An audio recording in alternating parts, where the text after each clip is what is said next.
Baik, salam mengajar untuk negeri. Baik, adik sekalian, kali ini kita bertemu kembali dan kita akan membahas materi mengenai tentang sistem peredaran darah pada manusia.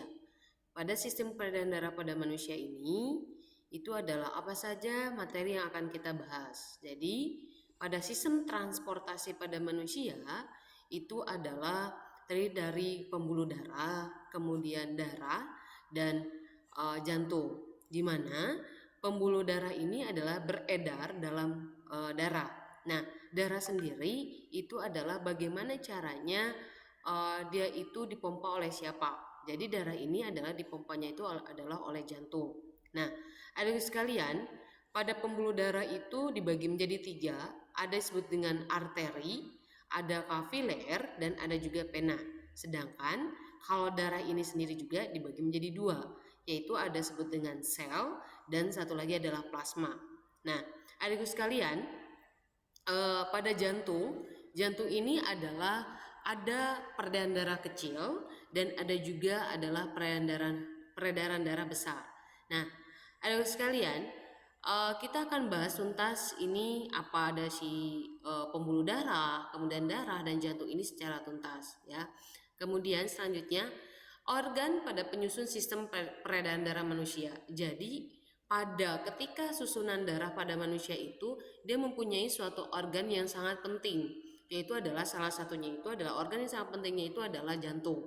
Nah, jantung, bagaimana sih jantung ini? Gitu kan. Jantung ini terletak di rongga dada sebelah kiri, adik sekalian. Jadi sebelah kiri ya jantung ini. Nah, fungsi dari jantung sendiri itu adalah berfungsi untuk memompa darah. Nah, jantung sendiri juga itu adalah berukuran sangat besar, kepalan tangan dengan beratnya itu adalah kurang lebih 300 gram. Jadi jantung itu sebesar kepalan tangan kita orang dewasa. Nah, beratnya kurang lebih adalah 300 gram. Nah, jantung ini dibungkus dua membran pelindung yang disebut dengan perikardium. Nah, di jantung juga adalah ruang di antara membran tersebut berisi cairan perikardial atau disebut juga dengan pelumas ya, dan berfungsinya itu adalah sebagai pelumas. Intinya sih adikku sekalian, jantung ini fungsinya itu adalah untuk pompa darah. Jadi kalau tidak ada jantung, ya otomatis darah ini kita itu tidak ada bisa mengalir ke dalam tubuh manusia. Nah, jantung di sini ada serambi, di jantung ini ada serambi dan ada bilik. Jadi serambi dan bilik kiri, antara serambi dan bilik kiri berdaun dua yang disebut dengan valvula bicus pidalis. Nah, valvula bicus pidalis ini adik sekalian dia adalah disebut juga dengan letaknya itu di antara serambi dan bilik kiri. Nah, kemudian antara serambi dan bilik kanan yaitu berdaun tiga. Jadi kalau serambi dan bilik kanan berdaun tiga, kalau serambi dan bilik kiri itu adalah berdaun dua. Nah, serambi dan bilik kanan atau berdaun tiga ini disebut dengan valvula tricuspidalis. Nah, katup berfungsi menjaga aliran darah tidak kembali ke serambi.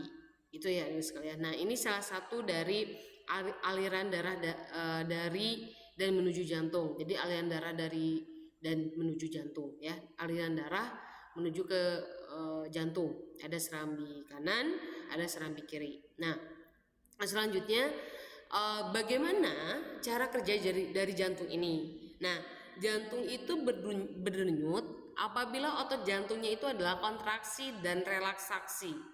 Denyut jantung dapat dirasakan pada pembuluh nadi di bawah permukaan kulit dan dipengaruhi oleh usia, jenis kelamin, berat badan, kesehatan, dan aktivitas tubuh. Jadi adik sekalian, pembuluh nadi ini denyut jantung itu dipengaruhi oleh dirasakan oleh pembuluh nadi. Nah, denyut jantung itu adik sekalian itu adalah akan berbeda jikalau dilihat dari usia. Jadi orang usia yang mohon maaf yang masih muda, yang lansia, yang memang misalkan yang udah tua itu berbeda denyut jantungnya. Nah, sama juga dengan jenis kelamin dan dipengaruhi juga oleh berat badan. Ya. Nah, kemudian umumnya jantung itu adalah berdenyut 60 sampai 80 kali per menit. Nah, tekanan darah menunjukkan kekuatan jantung memompa darah juga. Tekanan darah orang dewasa normalnya itu adalah 120/80. Jadi orang dewasa itu tekanan darahnya itu yang normal itu adalah 120/80. Nah, 120 ini adalah menunjukkan tekanan darah ketika otot jantung berkontraksi. Ya. Nah, sedangkan 80 ini menunjukkan tekanan darah ketika otot jantung berelaksasi. Nah, selanjutnya, pada sistem transportasi juga ada selain jantung yaitu adalah pembuluh darah. Nah, pembuluh darah di dalam pembuluh nadi yang berasal dari jantung. Nah, kenapa demikian? Darah ini tadi sudah diulang bahwasanya darah itu di dalam pembuluh nadi itu berasal dari jantung atau kaya akan oksigen, akan mengalir ke seluruh tubuh. Nah, darah juga di dalam pembuluh balik yang miskin oksigen akan mengalir menuju jantung. Mengalirnya darah ke seluruh tubuh merupakan hasil kerja jantung yang memompa keluar darah melalui pembuluh nadi untuk dialirkan ke seluruh tubuh. Jadi kesinambungan kerjasama antara pembuluh darah dengan jantung itu adalah sangat berpengaruh. Jadi kalau jantung dia tidak bisa memompa darah, maka darah itu tidak mengalir ke tubuh kita. Ya. Nah, selanjutnya pembuluh darah. Pembuluh darah ini juga disebut dengan pembuluh darah kapiler. Nah, pembuluh darah kapiler ini adalah menghubungkan arteri terkecil atau disebut dengan arteriola dan pena terkecil atau disebut dengan penula. Nah, pembuluh kapiler berhubungan langsung dengan sel tubuh. Nah, kemudian pembuluh kapiler juga dia bersifatnya halus, berdinding tipis dan terdiri atas selapis dan berdiameter sekitar 7,5 mikrometer. Bagaimana bentuk dari pembuluh kapiler? Adikku sekalian bisa melihat ini bentuk dari pembuluh kapiler. Ini ada disebut dengan arteri, ini disebut dengan kapiler, dan ini ada disebut dengan pena. Itu ada sekalian ya. Nah, ada disebut dengan pembuluh nadi atau disebut dengan arteri. Nah, kalau pembuluh nadi atau arteri ini adalah membawa darah keluar jantung. Apa sih ciri-ciri dari pembuluh nadi? Nah, ciri-cirinya adalah letak arteri agak ke dalam dari permukaan kulit. Ya. Kemudian bila arteri terluka, darah akan memancar. Kemudian ciri-ciri pembuluh nadi juga memiliki lapisan elastis yang tebal. Kemudian denyut terasa di bagian tubuh tertentu, misalnya pergelangan tangan.